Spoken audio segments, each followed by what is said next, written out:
শুভ দুপুর বন্ধুরা।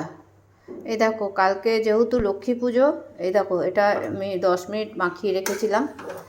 এই যে এটা, আর এই দেখো কনটেক্স মিল্কটা দেবো, একটু মাখিয়ে রেখেছি। আর এই দেখো ওই এটা হচ্ছে খই গুড় দিয়ে এ করে রেখেছি, এটা দেবো, এটা মা লক্ষ্মীকে দিতে। আর একটু কয়েকটা গুড়ের নাড়ু করেছি, কেননা মা লক্ষ্মীকে গুড়ের নাড়ুও দিতে হয়।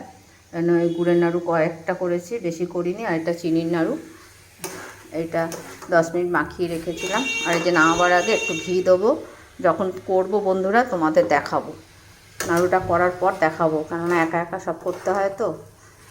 আর তোমরাও কালকে লক্ষ্মী পুজো যখন হবে তখনও তোমাদের সব দেখাবো। একা হাতে বলে অল্প অল্প করেই করেছি, যেহেতু ওপরে এখনও ঠাকুরঘরটা করিনি।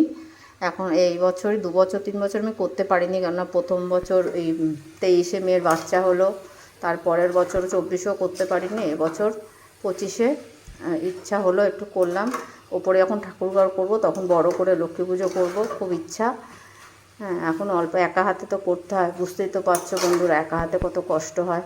আর এই যে কনটেক্স মিল্কটাও দিয়েছি নাড়ুতে, আর এই যে এইটুকুনি রেখেছি নাড়ুতে দেবো, নামাবার আগে আগে মিশিয়ে দেবো। বন্ধুরা তোমরা কেমন আছো? শুভ বিজয়া কেমন কাটালে? রাখছি বন্ধুরা, আবার পরে তোমাদের দেখাচ্ছি, যখন নাড়ু করবো তখন তোমাদের দেখাবো।